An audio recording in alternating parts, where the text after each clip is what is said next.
Oaks, a house in the country which I rented for the summer. As an author, I write tales of mystery and murder. But the things that happened in this house were far more fantastic than any story I've ever had published. I brought a staff of servants from my city apartment, and my maid Lizzie Allen, who had been with me nearly 20 years.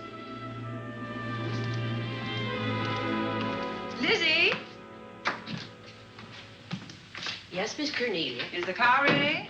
It's at the door. Look, Miss Cornelia, them servants you brought from the apartment are talking about walking out on us. Really? Well, I know they don't like it here, but I didn't think it was that bad. Well, they've been hearing things about the killer that the police call the Bat and the murders that he committed here this past winter. Now people are saying that he's back again. Well, how can they be sure of that? Has he committed another crime? No, not yet, but that ain't saying that he won't. Here's something else. You've heard about the bats they have here. Animal bats, the kind that fly. Yes, yes. Look what it says in this magazine. This is a report from the State Health Department, and it says some of them bats is rabid. Well. And that ain't all. Drive directly to Zenith Bank, Warner. I'm afraid we'll have to hurry. It's near closing time. I'll get you there, Miss Van Gorder.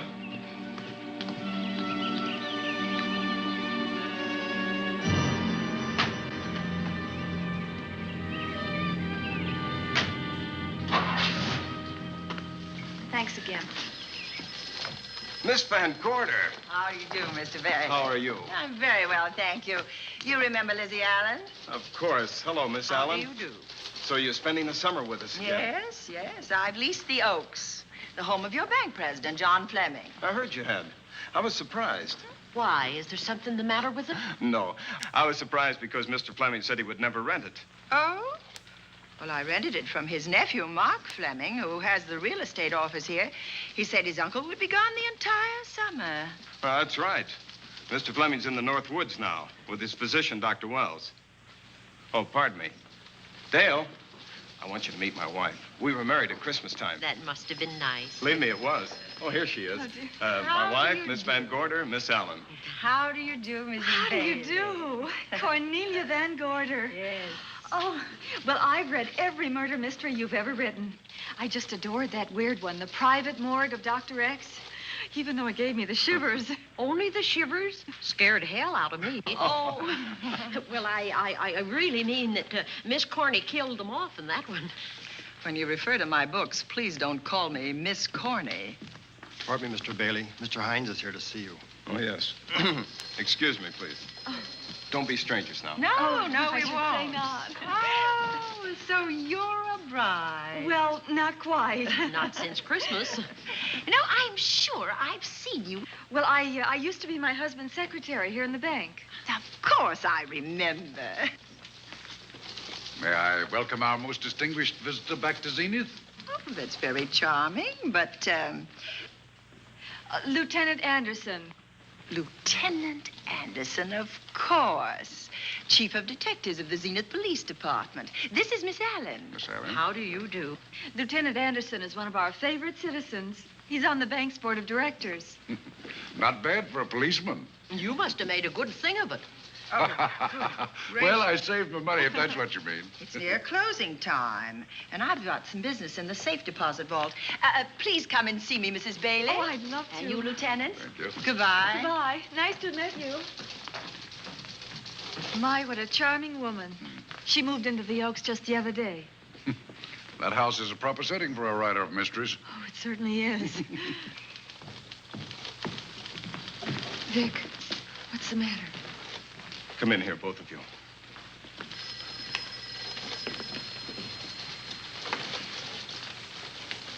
Andy, we're in trouble.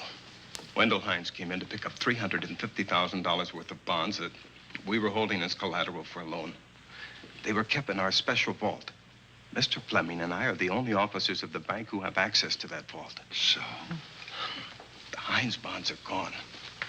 That's not all. Other negotiable securities are missing. From what I can gather, short of a careful check, the bank has been looted of over $1 million worth of securities. You'll have to notify Fleming.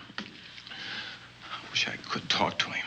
Unfortunately, he and Dr. Wells are deep in the woods. They can't be reached by phone.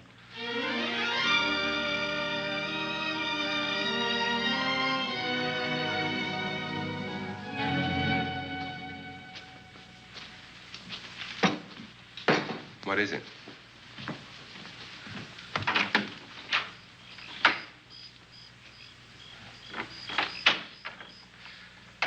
I thought I heard someone on the path coming from the lake. Had an idea it might be that guide of ours. Oh, Sam won't show up until morning. It's a 20-mile canoe trip from here to civilization. 5 will get you 10. Sam has a message for me. I thought you told him at the bank not to bother you. I did, but they'll bother me. Doctor. Yes, John. What would you do for $500,000? Anything short of murder. Why not murder? Too messy. Too great a risk? For $500,000? Yes. I pinched $1 million from the bank. Well, I'm not kidding. I embezzled it. Not that I think you wouldn't do it if you thought you could get away with it. I got away with it. I'm not talking about currency. I took negotiable securities that could be converted into cash. I have the cash in 10s, 20s, and 100s. Well, I'm your doctor, not your lawyer. Why tell me this? You'll find out why. Who's going to take the blame for the robbery? Bailey, the cashier. They'll never suspect me. I like Bailey. Well, so do I. I love the guy. I gave him his first chance. He has a lovely little wife. Charming girl. Was the best man. Where's the $1 million? In my family's tomb in Zenith. In the crypt with my father's casket. I don't buy that, John. No? No. You forget that I had you in charge when you were a very sick man. When you raved in delirium. And I heard you talk about a hidden room. Now, where else could you put a hidden room except in that mansion you built? That white elephant you call the Oaks. Look, everyone knows I have a bad heart. Now, who would doubt it if you wired the bank directors that my heart had failed? That I had fallen from a great height here in the woods, and that I was badly smashed up. You could ship the body back for burial and instruct them not to open the casket due to the condition of its contents. Well, you realize, of course, that we'd have to have a body to put in that casket, which means that we'd have to deal with an undertaker at this end. Of course. Well, where do we get a body? Couldn't we provide one of our own? How about Sam? Sam, our guide? Sam weighs about as much as I do. He's practically a hermit. He wouldn't be missed for a long time. The local undertaker would know him. Not if we made him look as if he'd been in a serious accident. But if Bailey's going to take the blame, why'd he have to do this? A jury might acquit him. In that case, I'd be a logical suspect. I could disappear, of course, but it's safer if they think I'm dead.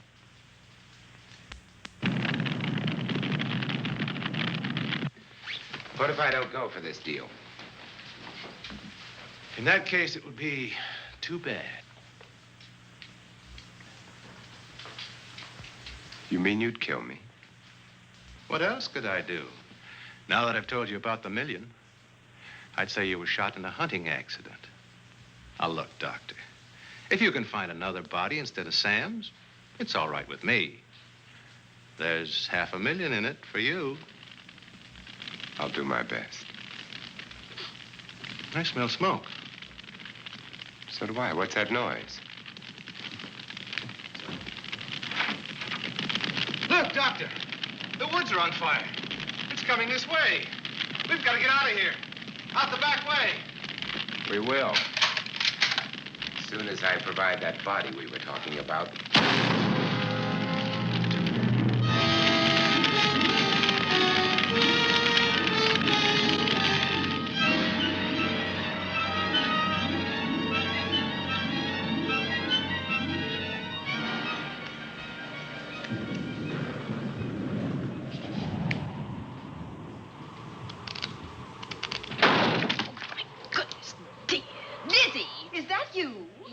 Miss Cornelia. There's a storm coming up, and it's gonna be a snorter. The wind nearly blew the door off its hinges. Well, that noise blew my game higher than a kite. I think I've lost some of the cars. Oh, I'll get them for you. Oh, I see you found the paper.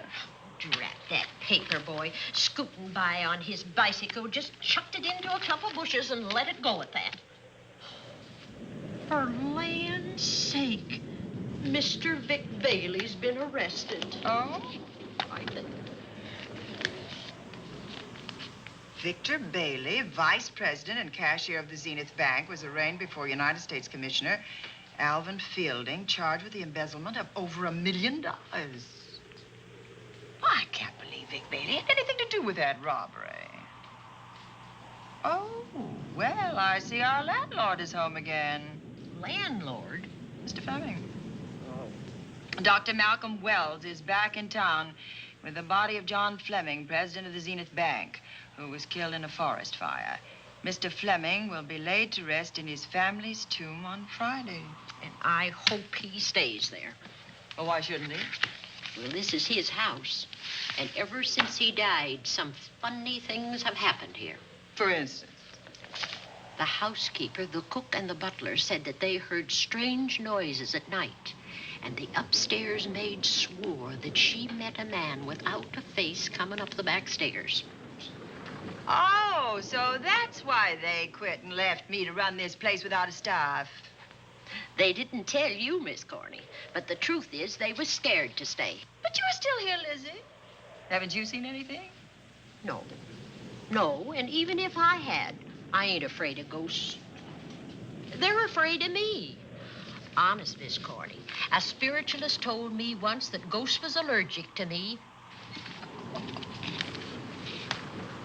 But this bat feller they keep talking about in the paper, I guess he'd be different. No, I don't think you'd have the same effect on him. Oh, dear. What are they trying to do? Drive people away from this part of the country? Why, what does it say about the bat? Specialty seems to be killing women. My goodness, 2 of them in one night. All his victims died the same way, like their throats had been ripped open with steel claws. That's a charming little caper. I'll have to try it sometime. In a book.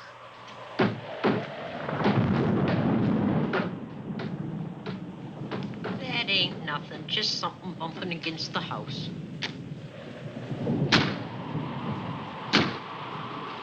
That's just the wind banging a door. Pay no attention to it. Listen to this. One of his victims, who lived for a moment after she was found, described the bat as a man without a face. Honest, Miss Corney, I think that woman must have been exaggerating.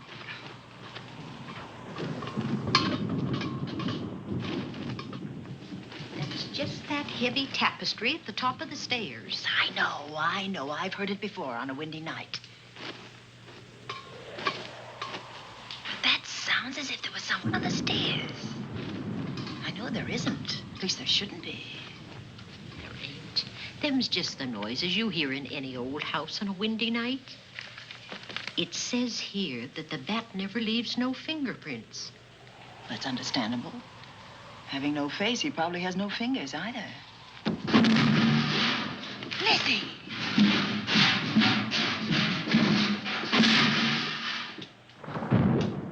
And that, I suppose, is the cat dropping its dentures. No, I don't think so. But I think it's something should be looked into.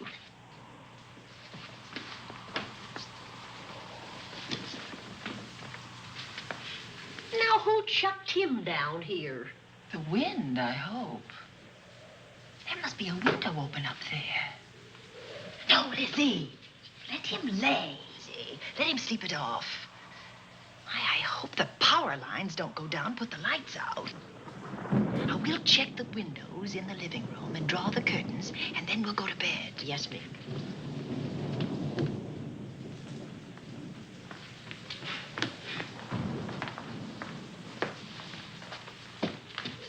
I won't be a minute.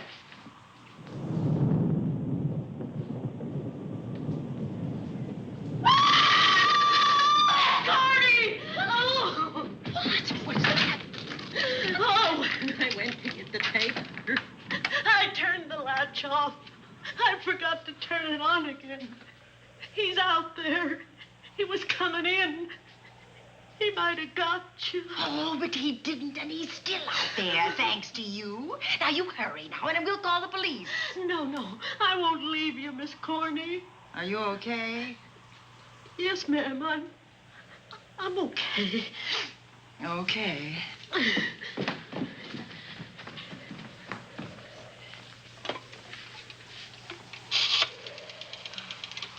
Operator?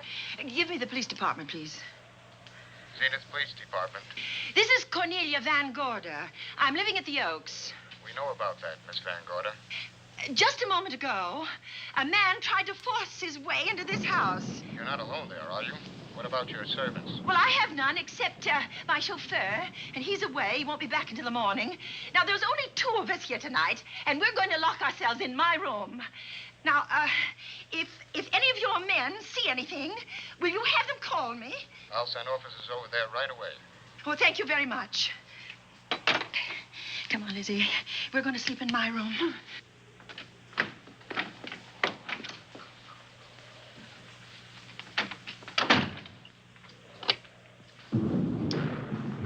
Well, nothing can get at us in this room now, I think. This door seems good and solid. Like the door to a tomb.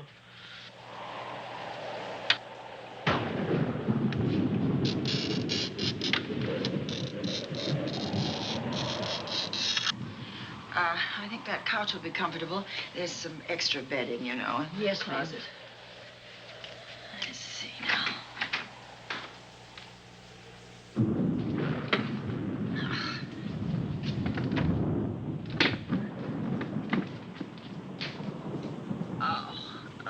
Huh? No bolt. Well, that's not so good.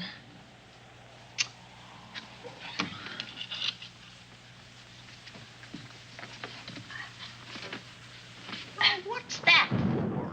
That, my good woman, is a booby trap. If anybody tries to open this transom, this will be knocked off, and we'll hear it fall.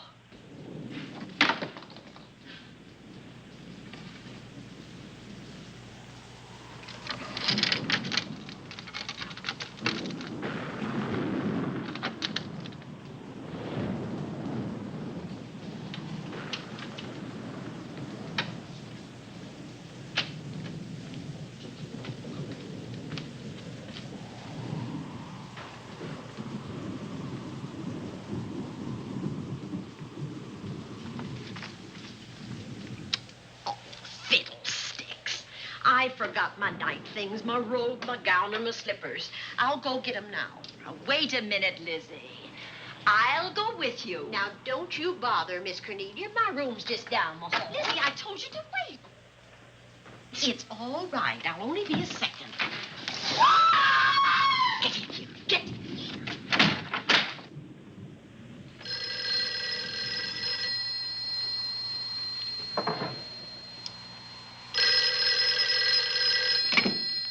Yes? Miss Van Gorder?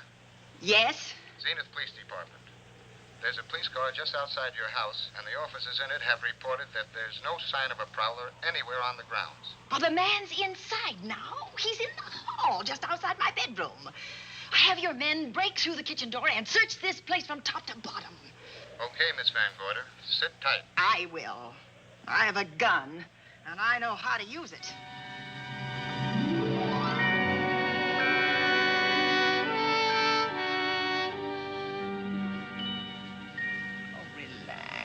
Relax, Lizzie. The police did a good job. They couldn't find anybody in here. But we both saw him, Miss Cornelia. All right. So he got away. But there are men on guard outside, so just try and get some rest. There's nothing can get at us here.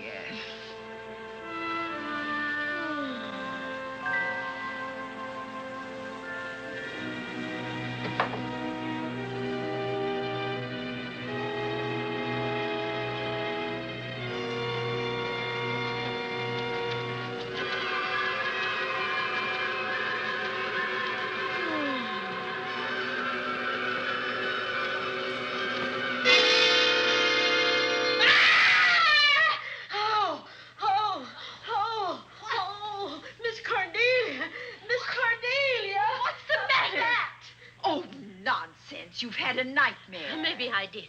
But there was a bat in it, and it bit me. It flew in that closet. Oh, good gracious, Lizzie, you're right. Oh.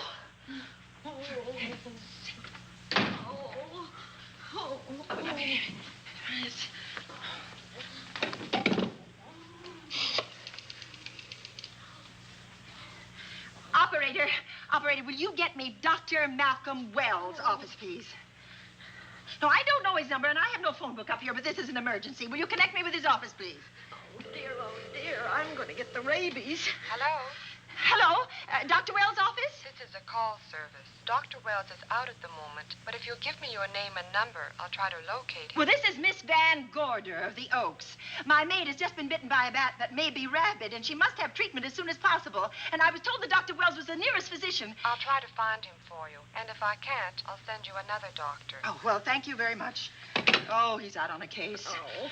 Oh, I hope it's not a delivery. A baby, I mean. They can be terribly complicated. It never bothered me none. Oh, Lizzie, you never had a baby. Of course I didn't. That's why they never bothered me. Oh, does it hurt, huh? Little.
Dr. Wells? Are you there, Dr. Wells? Are you there, Dr. Wells? This is the operator. Your call service is on the wire. It's an emergency. This is Dr. Wells. This is your call service, Doctor. Oh, hello. I was just doing an experiment. I left the receiver off. That's what I thought, but I kept trying. Miss Van Gorder at the Oaks called and said that her maid had been bitten by a bat, and she's afraid it might be rabid. What? Oh, all right. Tell her I'll be right over there.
Who's there? Dr. Wells. Come in. Good evening. Oh, I'm so glad they found you, Doctor. Well, I reached my office shortly after you called. How is your maid? Is she in any pain? No, she doesn't seem to be. Did the bat get away? No, I believe it's still in my bedroom. Oh, good. I'll want to examine it. There you go, Miss Allen. Now you feel better? Doctor, have I got the rabies? Well, I can tell you better after I've examined the bat's brain under a microscope. That thing's got a brain? Oh, you'd be surprised. Well, where is it? I think the little darling is in that closet. Oh. You know, it's a pity you leased this house, Miss Van Gorder. Why a pity? Well, my dear lady, I don't want to alarm you, but... Oh, well, after tonight, nothing can alarm me. Yes, I understand. It must have been terrifying. So many unexplainable things have happened here. There's something about the place. Your servants must have sensed it when they walked out on you. An apprehension of disaster. Well, let's see. Aha! Yes. There he is. All right, now, take it easy. Nobody's going to hurt you. Quiet now. Quiet.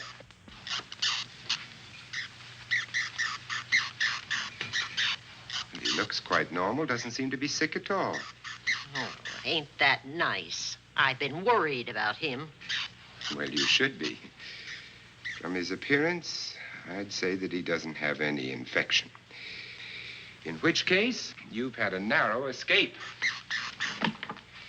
Now, you take one of those tablets I left for you, and I'll guarantee you a good night. And I'll drop in on you tomorrow. Oh, thanks for everything, Doctor. Now, don't worry. I can find my way out. Oh, I know you can, but do let me help you. Oh, don't forget that once I'm gone, you'll have to climb those stairs alone. Oh, I'm all right. I'm armed now. Can you shoot one of those things without shutting your eyes? Oh, Doctor, there are guns in every book I've ever written.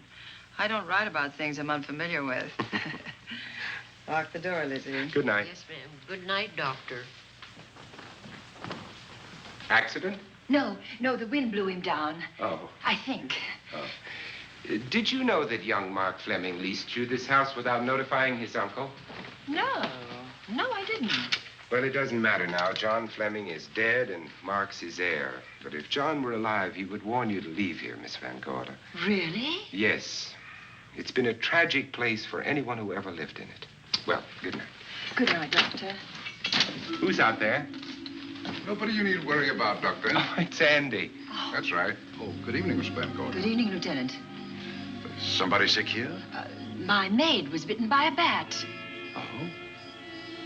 A rabid bat? Well, I'll know for sure when I get to my lab. I caught the bat. It happened indoors? In my bedroom, yes. How'd it get in? Well, there are many ways a bat could get in a house. You ought to know. I spotted this hole in the window the minute I got here. Why? That's where the two-legged bat got your door open. Miss Van Gorder told me that she phoned headquarters at Zenith. Yes, I phoned twice. The second time was after the prowler got in the house. Weren't you at headquarters, Andy? No, but they contacted me. An officer came and searched the house from top to bottom, but they couldn't find the bat. You better have this window fixed tomorrow. Oh, yes, I certainly shall. Listen, I'd better be going. I'm due in surgery at 8 o'clock in the morning. Good night. Good night, Doctor. There'll be a man patrolling the grounds all night, Miss Van Oh, Gorder. thank you. And nobody inside, Andy? Why should there be? Well, how do you know but what the bat is hiding somewhere in the house? I'm quite sure he isn't in the house, Doctor. Not now. Good night. Good night.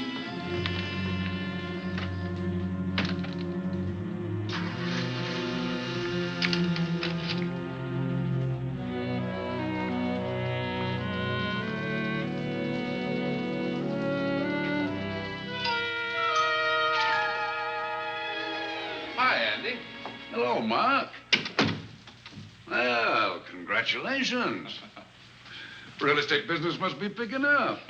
New office, new furniture. New deal. How do you like it? It looks expensive. Are you squandering your inheritance? Oh, I haven't got it yet. Well, the paper says John Fleming left his entire fortune to you. Funny thing about that entire fortune is that we can't find it. No kidding. Oh, all Uncle John had in his bank account was a couple of $100. And his safe deposit box was empty. If we don't find that missing million, mine will be empty, too. How come? Well, all my savings were invested in Zenith Bank stock. The examiners won't certify the bank as solvent until those stolen securities are found. So the stockholders have voted an assessment that'll wipe some of us out. It's a since those securities have been converted into cash. And if I can't find that cash, I'm sunk. Well, where are you going to look for it, Andy? Here in Zenith. Your uncle wouldn't take $1 million on a hunting trip, would he? You suspect Uncle John? Why, Andy, he founded the Zenith Bank. That'd be like robbing the family tomb. You think he wouldn't? Well, besides, Vic Bailey's fingerprints are all over the vault. Now, they didn't find any of Uncle John's fingerprints. Because he wiped them off.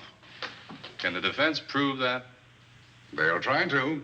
Judy Hollander, Bailey's secretary, is a defense witness. And they believe her testimony will have a powerful effect on the jury. Oh, well, she has a powerful effect on me. Judy's a doll. Here's the book you mentioned, Judy. It's your newest one. Yes, it's just been published. You can have that copy if you wish. Oh, it's a first edition and you've signed it. Yes, of course. Thank you so much. May I serve tea now, Miss Van Gorder? Yes, please do, Warner. Thank you. Well, I see you've engaged new servants. Yes, of course. Well, how did you persuade them to live in this house? Well, Jane Patterson, my new housekeeper, knows this house better than you do, Doctor. Oh? She worked for John Fleming. And Warner was my chauffeur. Chauffeur turned butler? Yes, it's incredible. He can play any part at a moment's notice. Did you get a plumber, Warner? No, we can't get a plumber for 3 days, madam. What about that leaking pipe? The basement will be flooded in 3 days. Well, the pipe is no longer leaking. You mean it's dried up of its own accord? No, not quite. I packed the elbow where the water was coming out. Packed the elbow? Oh. Thank you, madam. Now, there's a character. How long did you say that he worked for you as chauffeur? About 3 months. Well, I hope he doesn't have a police record. My dear Dale, it may interest you to know that the last night of his life, John Fleming told me that he loved your husband like a son.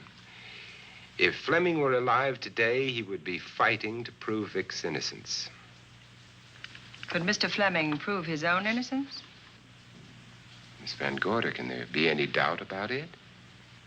There will be when Miss Hollander testifies at Vic's trial. Oh? You know something that we haven't heard yet, Judy? Something I saw with my own eyes. She's not permitted to say what it was. My dear girl, I wouldn't think of asking her. But let's assume for a moment that Fleming did steal the $1 million. Now, what would he do about it? Where is it? Hidden someplace where he could lay his hands on it without getting caught in the act. Now, if I was writing this, instead of living in the middle of it, I'd hide it right here in this spooky old house. Under a loose floorboard or up a chimney? If Mr. Fleming had the nerve to steal $1 million, he'd make his plans well in advance. I'd say he'd prepare a place to hide it. Possibly when this house was being built. Now, I rented this place from Mark Fleming, his nephew. I wonder if he'd have the floor plans. I'll ask him. Yes. Lizzie, will you bring Mrs. Bailey the phone? Oh, you ask him now. Okay. His number is Summit 7537. Oh, thank you, Lizzie. Summit 7537. Not bad, eh, Andy? That means new business. Now, you see, somebody wants to buy a house. Mark Fleming speaking. Oh, hello, Dale. Well, hang on a minute, honey, while I see if I have him. It's Dale Bailey, all excited. Miss Van Gorder wants to know if I have the floor plans of the Oaks. Now, what would she want with the floor plans? Well, she suggested to me that your uncle might have hidden the bank loot there. Are the plans here? Well, somewhere in the house itself. Wait a minute, there is a place where Uncle Johnny might have kept those blueprints. What place? Well, I heard him talk about it a good many years ago. I can't be sure of the exact location. Anyway, I don't think the old boy had the guts to steal $1 million. But if I find those plans, I'll let you know, Andy. Hello, Dale. Look, honey, I haven't seen those plans since I was a kid, but I'll come over tonight and maybe we can find them. Thank you, Mark. We'll expect you. He seems to think they're here in the house somewhere. He's coming over tonight. Well, that's good. Dale and Judy are my house guests for the weekend. Would you like to have dinner with us tonight? Oh, no, thank you. I couldn't. I still have a few calls to make. You know, if Judy's testimony is going to clear Vic Bailey and implicate John Fleming, others may get the idea that there's buried treasure in this house. Don't even mention your testimony until you're actually on the stand. Oh, I won't. That's a smart girl, Judy, and a very lovely girl. Well, good afternoon, ladies. Goodbye, Doctor. Dr. Wells. Come on, girls, let's go.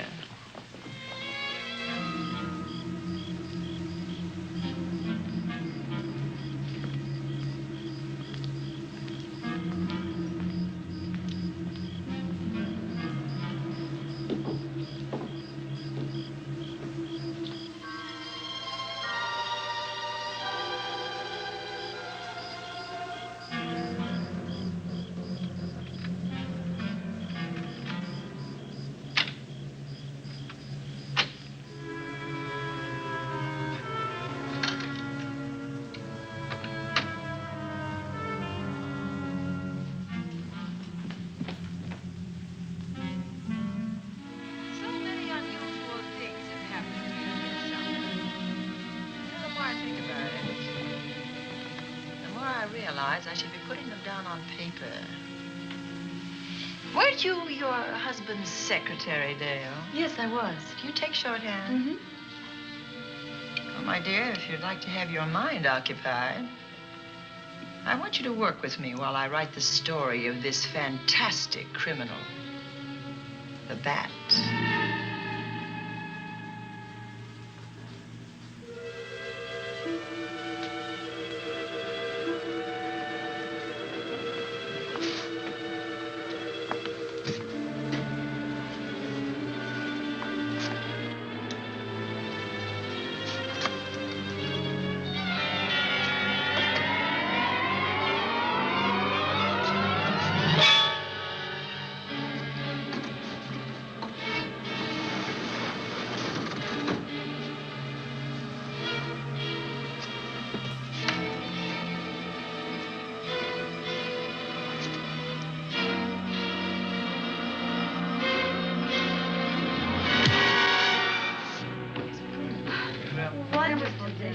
Thank you.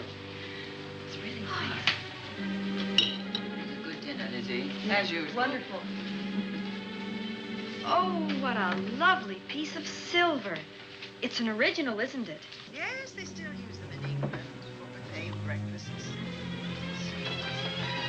Some hot water in the bottom. Should keep us hot, your sausages and your scrambled eggs. Interesting. It's very useful. Really nice.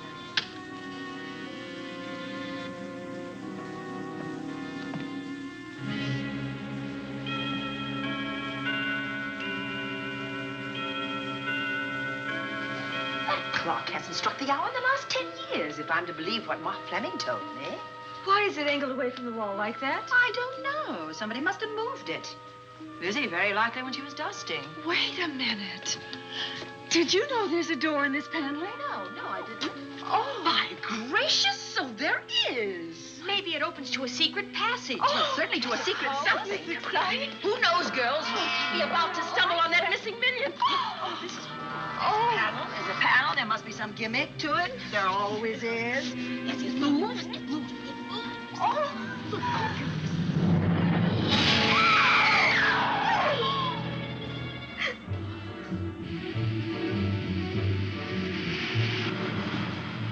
Calling car 11. Calling car 11. Proceed to the Oaks in Zenith Township immediately. A homicide has been reported. Okay. Proceeding to the Oaks. Notify the county coroner, Dr. Wells.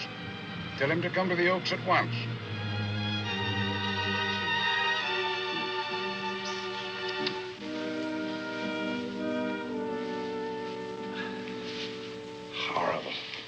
As if his throat has been torn by some creature with fangs or claws. That's his sign. We found it on the others he killed. I'd hoped those reports that he was up to his old tricks again were pure imagination, but apparently they're based on fact. He's come back. Back to the scene of his kills. Yes, that's who I mean. That's who did this. The bat. Who found Mark? We all did. And his Dale and Judy and I. Lizzie was in the dining room. This is my new housekeeper, Jane Patterson. You know, she worked for John Fleming. I know her. Where were you, Mrs. Patterson? In the kitchen, cleaning up. I cooked the dinner tonight. Did you know that the secret closet was here? No. It was behind the grandfather's clock. Well, it was I who found it, really. Noticed the clock had been moved and the door wasn't quite closed. I'll get it.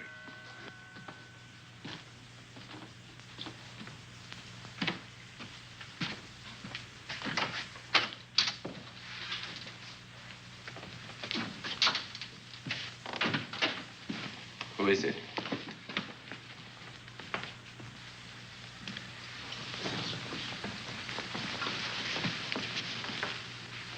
Mark Fleming. As coroner, you saw the same wounds on the others. How long's he been dead? Oh, I'd say about a half an hour. Do you believe it was the bat? That's a bat's trademark. Perhaps he's still in the house. That's possible. Why should he be? Because he's looking for something, and like you, he believes it's here. And he's a persistent killer. I would advise you to get out of this house as quickly as possible, notwithstanding our expert police protection. Have you called the morgue? They're on their way here. Oh, good. I want to examine the body before they get here. May we take it into another room? Yes, to the sunroom in the back. Thank you. Give me a hand. Excuse me.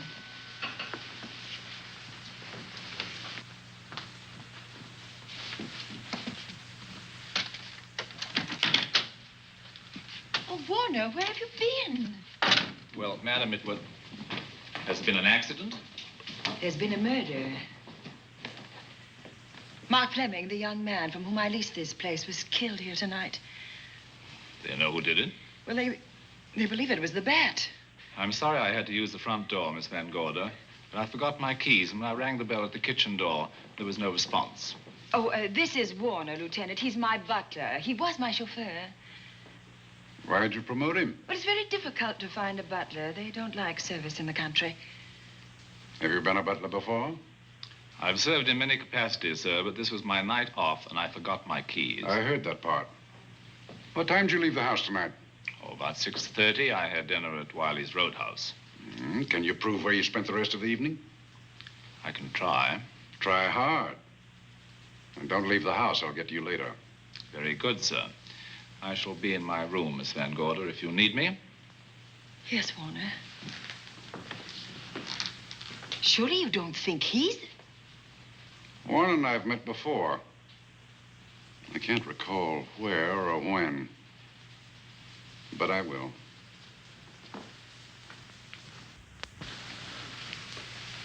There'll be a crew here shortly from headquarters, dusting for fingerprints, taking photographs.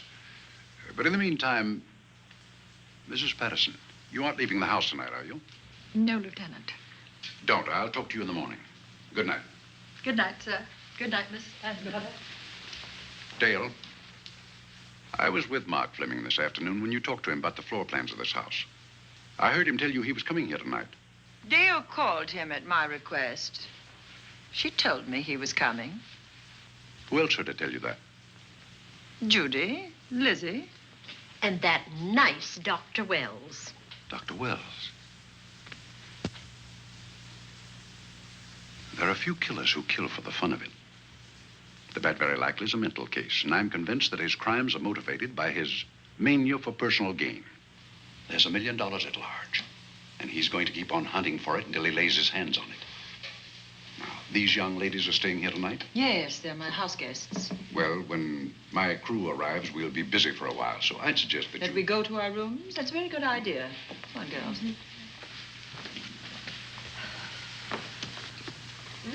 police guard for this house tonight, Lieutenant. You've got one. I'm going to cover this place tonight from the attic to the basement. If the bat makes another call, I'll have a little surprise for him.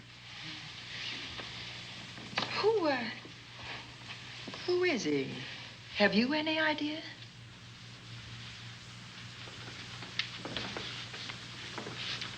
He could be anybody. So far, there are clues to his identity, but nothing we could take before a jury. I'm afraid we must look higher than the criminal world.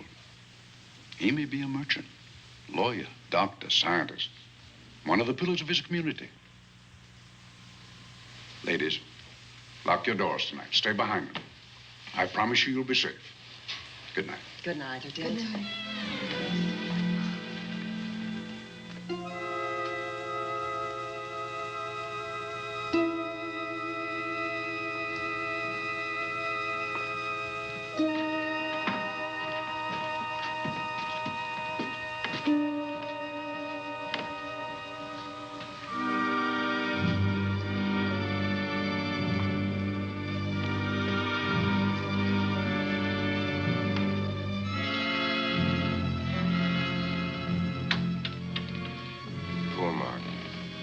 It's a pity.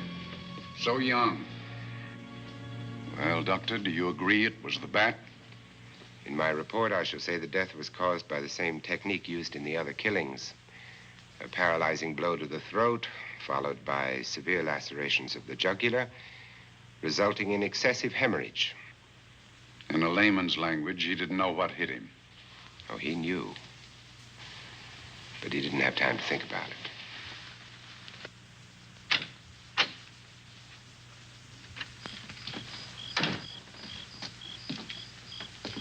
Staying here tonight, Andy? Well, until I check the doors and windows, but I'll be back bright and early in the morning. Neither snow, nor rain, nor heat, nor gloom of night stays these couriers from the swift completion of their appointed rounds. A lot of people are due for a shock when I close this case. Yes, I'm sure they are. Good night, Andy. Don't get hurt. Good night, Doctor.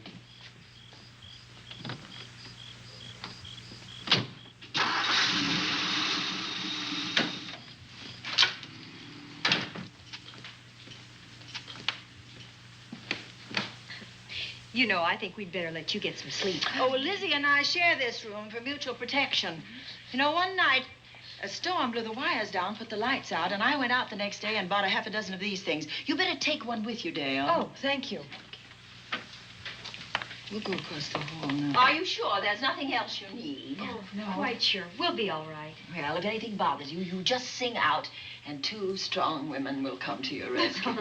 Oh, nothing will bother us. Not with Andy on the job. No. Well, good night. Good night, Miss Van Gorder. See you in the Don't morning. worry. Everything will be all right. We won't. Good night. Good night.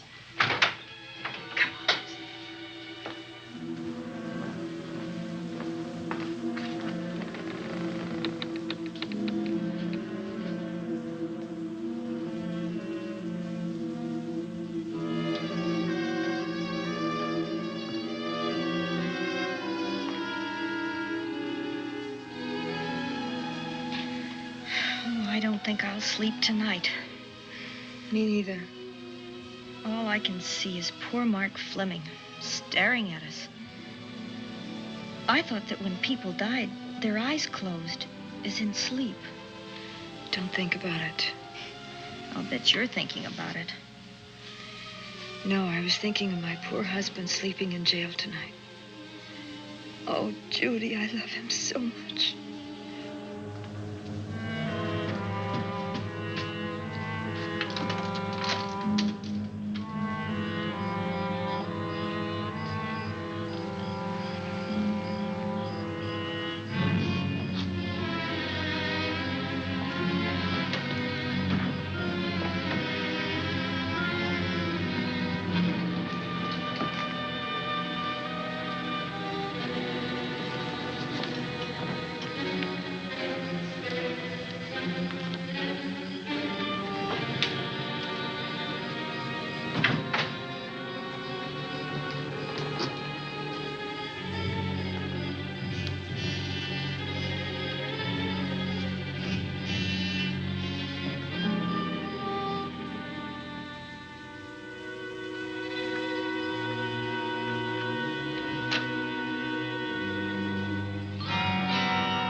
don't know. I kind of fell half asleep. For a moment, I thought it was something from a dream. It's somewhere in the house. Yes, on the floor above. Not directly over us. Probably a room overlooking the driveway.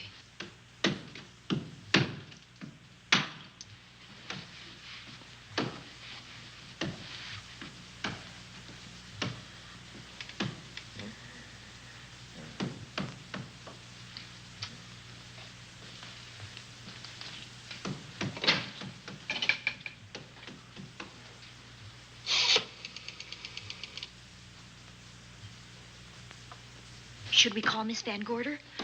She'll hear it. How can she help but hear it? Oh, besides, we don't want her to think we're a couple of hysterical women. Well, I'm about to become one. Oh, I've dear. had it for one night. Dale, you're not going out in that hall. I want to know what's happening up there. But Lieutenant Anderson said if we stayed behind our locked doors, we'd be safe. Vic isn't safe locked up in that jail. Suppose that stolen money is in this house. Mark Fleming seemed to think it was. Maybe that's what somebody's looking for. Oh, for heaven's sake, don't you hear that awful noise up there? Now, Lizzie, you've just got to stay awake. The house phone and the outside phone wires have been cut, and we can't get help. Where's that policeman? Oh, I don't know. Something must have happened to him. Now, go on, get on your robe. Oh, Dale, please don't go up there. I've got to. Think what it could mean to Vic. Now, you stay here. Oh, no. If you go, I go.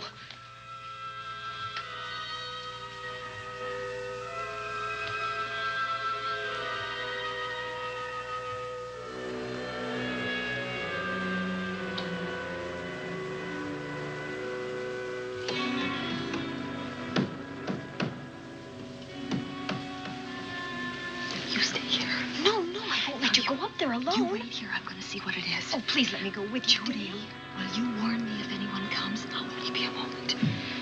Now, wait.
Give her to me. I'll look after her.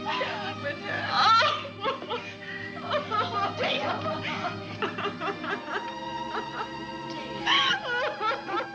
Poor baby.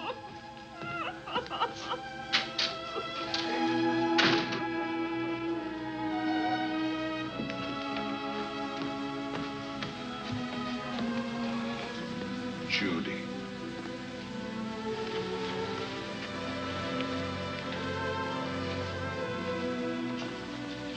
The bat.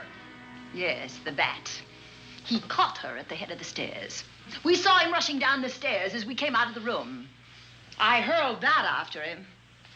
I hit him, I believe. I'm going to cover this place from attic to basement, you said. Well, what were you covering when that poor child was murdered? Where were you? I saw a man outside in the grounds. I went out there and hunted him. I heard him in among the trees, and so I followed the sound of him as far as the brook down near the back road. And then I lost him. I'd rather give my own life than have this happen to Judy. But I told you to stay in your rooms and lock your doors and stay there. What was she doing at the head of those stairs? That was my fault. They heard a strange noise. Heavy pounding in one of the rooms on the 3rd floor. We all heard it. I wanted to see what it was. Judy, I wish she wouldn't let me go out by myself. I made her stay on the balcony. What about your new butler? Oh, well, he's in his room, I suppose. Oh, Mrs. Patterson. Oh, yes. Did you know what happened here? No, sir, but I heard the screams. I went to call Warner. We have rooms on the same floor, but he wasn't in his room. His bed hasn't been slept in. If Mrs. Patterson heard the screams, Warner could certainly hear them. You're quite right, sir. I heard them. Oh, you did? And where were you? Outside in the grounds. Miss Holland has been murdered. No. Oh, so you're surprised. Shocked. Well, I've seen better performances. I remember you now. Your name's not Warner. I've got a circular in my office with your picture on it. The Chicago police not so long ago were hunting for you in connection with the robbery. You're right again, sir. And they found me and they tried me and I proved my innocence and I was acquitted. That could have been a lucky break. Where were you when this child was killed? I told you before, sir. Outside. What were you doing there? I was following you. I saw you leaving the house, and it seemed that you were hunting someone. I thought you might need some help. Oh, yes, sir. I followed your flashlight down through the trees. Then it disappeared. And then suddenly, as I was staring out into the darkness, I was struck by something on the back of the head. The next thing I knew, I was lying on the ground. I realized I'd been knocked out. I wish you had been knocked out. But then we'd have found you with your mask still on your face. You were hit here in this house with this poker as you were rushing down those stairs after that child was killed. Oh, no, sir. You can't pin this on me. I'm not the bat. I've never killed. I couldn't kill. I won't take the rap for this.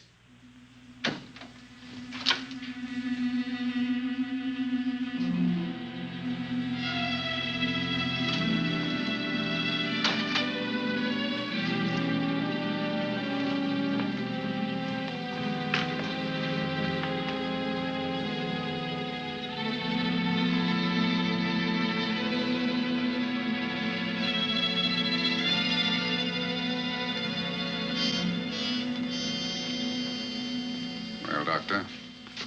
We have another case for the county coroner. You see, the bat came back. Why did you come back, Doctor? Well, I had an accident about a mile down the road. The right rear wheel of my car came off, and I plunged into the ditch. This was the nearest house, so I came here to call for help. I thought I'd find you around, Andy. Physician, heal thyself. You must have been hit by something on the back of your head. I told you I had an accident. So you did, Doctor. So you did. I could be wrong. But maybe I'm not. We shall see. All right, dear, let's start a new chapter. For days, the murders held the headlines. Lieutenant Anderson grilled us and ransacked the house from top to bottom. Warner was not placed under arrest, but his every move was watched. At night, except for a detective on guard in the house, the police and the reporters left us alone.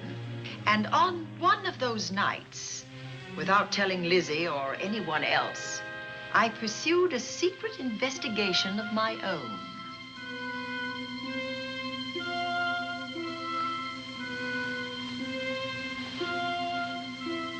It was in an empty room on the 3rd floor where we kept our trunks and other things.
Put him up, Pat.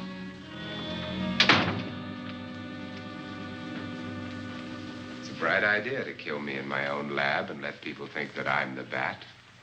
But you had to kill me first. What was it to be, ambush? And clever as you are, you're not smart enough to do that. Nor were you smart enough to find the money, though you came quite close to it. But I know where it is. And when you're dead with that sign pinned on your chest, I'm going to collect it and live happily ever after. He destroyed himself. How true that will be. Well, goodbye, Bat. Here's a serum that will heal you whether you're rabid or not.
Something's wrong.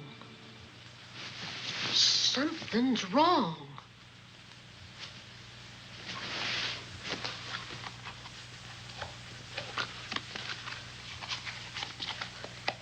Miss Cornelia!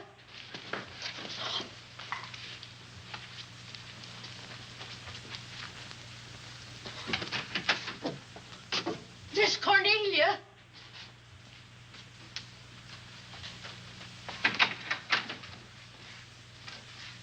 Now, where would she be going at this time of night?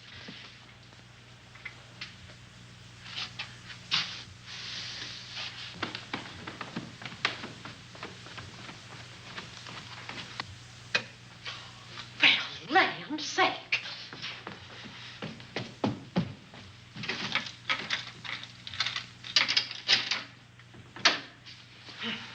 I never. Oh. Mr. Davenport. Mr. Davenport.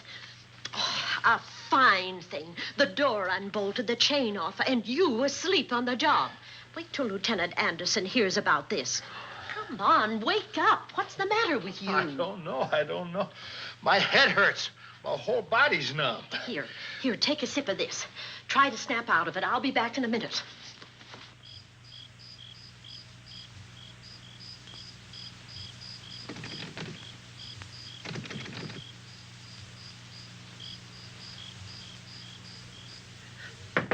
Hurry, will you? It's Lizzie.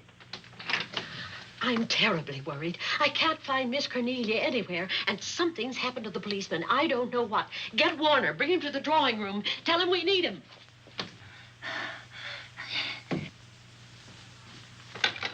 Are you all right now? Yeah, I'll be all right in a minute. I remember now. I took a drink of wine from that decanter there. Miss Van Gorder told me to help myself. She wouldn't put nothing in it? Well, somebody did. Somebody who knew I was on duty here. Then it was somebody that got Miss Van Gorder. I can't find her anywhere. Upstairs, downstairs, or in the basement. I told the housekeeper to get Warner. Lieutenant Anderson will want to know about this. Hello. Yeah, this is Davenport at the Oaks. We've got trouble here. Well, for one thing, I was drugged. Yeah.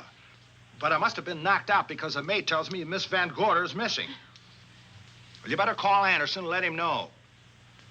He's not at home. Well, where is he? Out on a case? What case? Dr. Wells. What else did they tell you about it? Oh, hurry, will you? We've got to find Miss Cornelia. Okay. Lieutenant Anderson is out on a case. Dr. Wells was found dead in a room next to his garage, murdered. Dr. Wells? There's something queer about the killing of Wells, but headquarters won't talk about it. Lizzie, Warner isn't in his room. There's no sign of him anywhere. And I was supposed to keep an eye on that guy. Where's Miss Cornelia? That's what I want to know. Wait a minute. Didn't you say that the chain and the bolt were off of the front door? I certainly did. Well, maybe Miss Van Gorder went outside. Oh, she never would. We better look. I can't breathe. There's no air.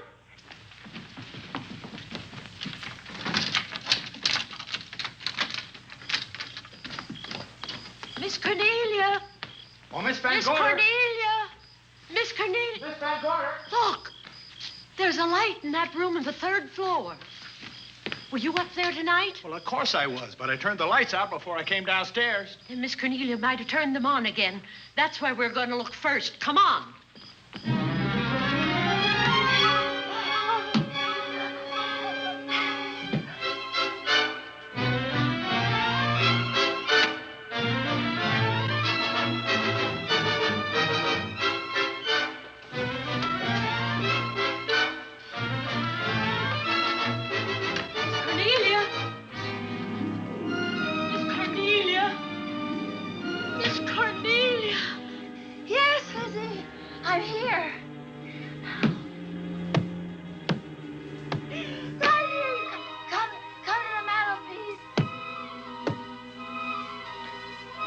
Here we are, Miss Van Gorder. What do we do now? Over the mantel, there are 5 panels. Strike it with your hand.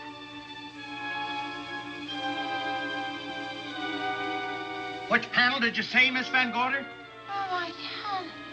I just can't. Miss Van Gorder, which panel? We couldn't hear you. She said strike it. What difference does it make which panel? Strike them all. Look.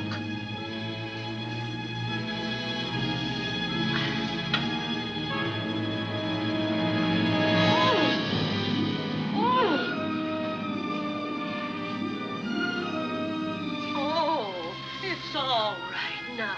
It's all right, dear. Lizzie's here.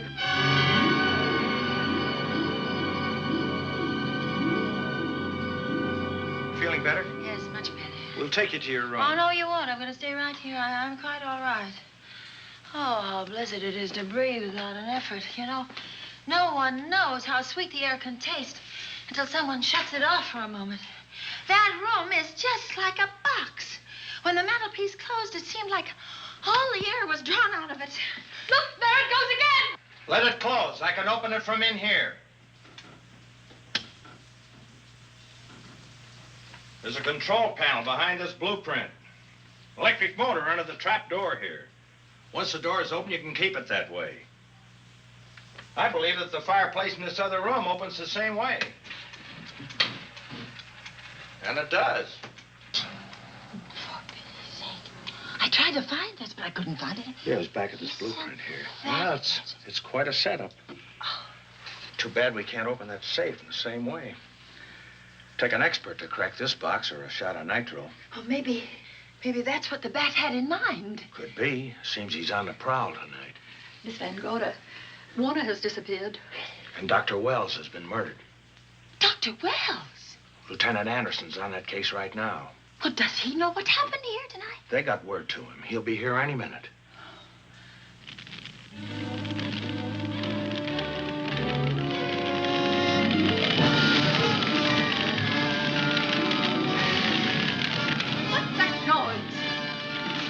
Miss Van Gorder, the garage is on fire.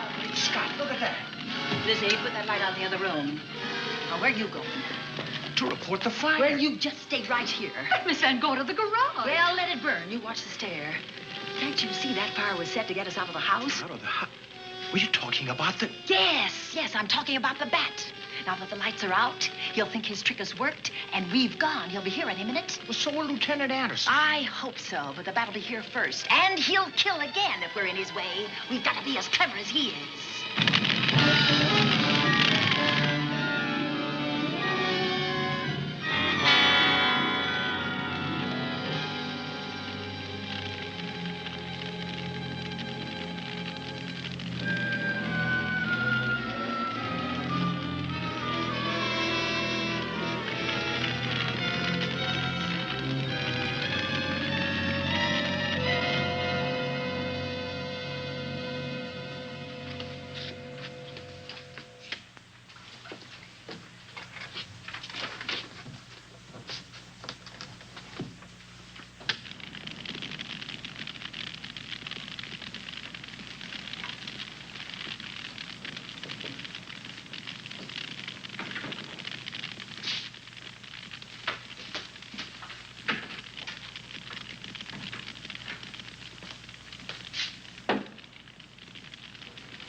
You'll be safer downstairs. I'll take care of you. Well, the others can go, but I'm going to stay right here.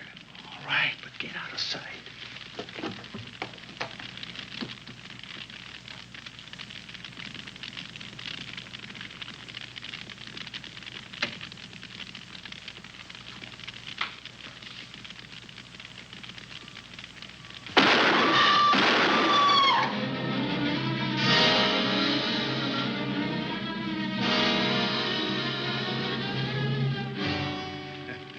Let's face it, ladies, and get it over with.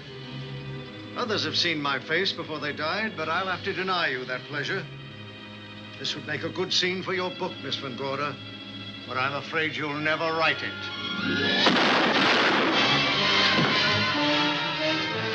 That is Warner. I could tell. You misjudged me, Miss Ellen. Warner! I don't like being a murder suspect, Miss Van Gorder. I was headed for a plane, but halfway to the airport, I changed my mind and came back. I'm glad that I did.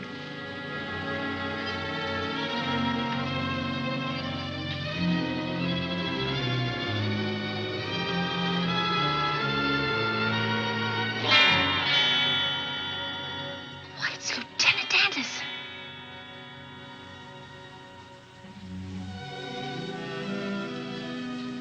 Yes, it was Anderson.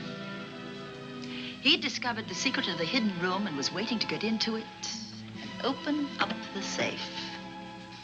We found the money in it, a little over $1 million in 10s and 20s and 100s. Good old Andy. With all his ill-gotten gains invested in bank stock. It's rather a clever way to hide stolen money.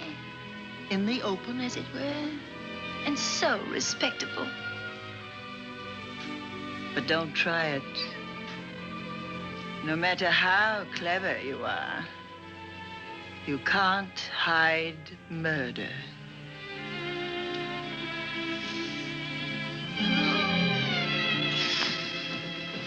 Well, that's it, Dale. That's the end.